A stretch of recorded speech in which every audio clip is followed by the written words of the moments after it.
សួស្តីអ្នកទាំងអស់គ្នាថ្ងៃនេះយើងនឹងនិយាយអំពីសេវាថ្មីរបស់ Binance ដែលអនុញ្ញាតឲ្យអ្នកប្រើធ្វើការដាក់និងដក USD ដោយផ្ទាល់ពីគណនី Binance សេវានេះអាចប្រើបាននៅក្នុងប្រទេសជាង70ប្រទេសដោយមានដៃគូជាផ្លូវការជាប្រភេទ Global ដែលត្រូវបានគ្រប់គ្រងដោយធនាគារកណ្ដាល Bahrain វាជាជំហានដ៏សំខាន់ក្នុងការភ្ជាប់រវាងប្រព័ន្ធហិរញ្ញវត្ថុបុរាណនិងពិភពគ្រីបតូអ្វីថ្មីអ្នកប្រើអាចធ្វើបានដាក់ប្រាក់ USD ចូលគណនី Binance ដោយផ្ទាល់ដកប្រាក់ត្រឡប់ទៅធនាគារឬកាតទទួលអត្រាប្តូរ1 USD 1 USDC ចំនួនកំណត់វាប្រើប្រាស់តាមរយៈប្រភេទ Global ដែលផ្ដល់សេវាផ្លូវការដែលមានអាជ្ញាប័ណ្ណ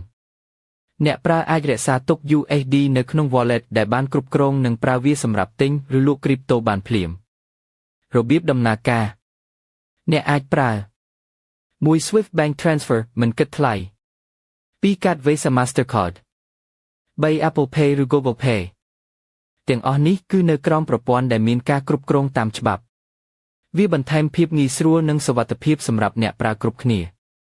អត្ថប្រយោជន៍សម្រាប់អ្នកប្រើសម្រាប់អ្នកប្រើធម្មតាវាជួយឲ្យទិញគ្រីបតូបានលឿននិងសន្សំថ្លៃជាងមុន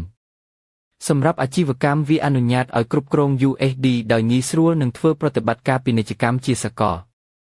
សុវត្ថិភាពនិងការគ្រប់គ្រងប្រភេទ Global ត្រូវបានអនុញ្ញាតដោយធនាគារកណ្ដាល Bahrain មានការត្រួតពិនិត្យខ្ពស់ Binance ផ្ដល់ការពារដល់អ្នកប្រើដោយប្រព័ន្ធសុវត្ថិភាពកម្រិតពិភពលោកនិងសេវាផ្ដល់ជំនួយ24ម៉ោងវាជាការរួមបញ្ចូលគ្នារវាងភាពងាយស្រួលនិងភាពជឿទុកចិត្តទស្សនៈនាពេលអនាគតការផ្ដល់សេវាដាក់និងដក USD ដោយផ្ទាល់គឺជាជំហានមួយក្នុងការធ្វើឲ្យគ្រីបតូចូលដល់មនុស្សគ្រប់គ្នាវាមិនមែនជាការជំនួសធនាគារទេប៉ុន្តែជាការភ្ជាប់ប្រព័ន្ធហិរញ្ញវត្ថុឲ្យស្របជាមួយបច្ចេកវិទ្យា Web3 សន្និដ្ឋានមានសម្រាប់ប្រទេសជាង70ប្រទេសអត្រាប្តូរ1 USD 1 USDC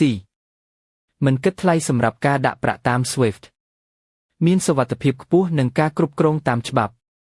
Binance កំពុងបើកសតវត្សថ្មីនៃហិរញ្ញវត្ថុ Digital ដែលអាចប្រើប្រាស់បានសម្រាប់មនុស្សគ្រប់គ្នារួចបំពេញកូដដើម្បីយករង្វាន់ MRE ដំបូងបងប្អូនចូលទៅកាន់ Play Store ឬក៏ App Store បន្ទាប់មកសរសេរពាក្យថា Binance ដូចដែលខ្ញុំបានសរសេរនេះបន្ទាប់មកចុច Download ចុច Allow តាមដែលដាក់ឲ្យនេះរួចចុចយកខាងក្រោមគេបន្ទាប់មកបំពេញលេខទូរស័ព្ទឬក៏ Email បើសិនជាចេញមកបែបនេះចុចតាមបែបនេះ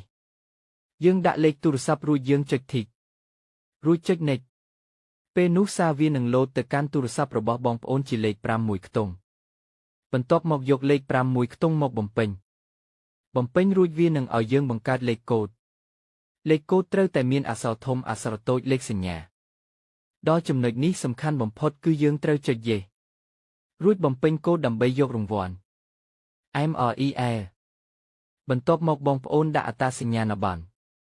ឬបានបើកបរកណ្ដាលគេ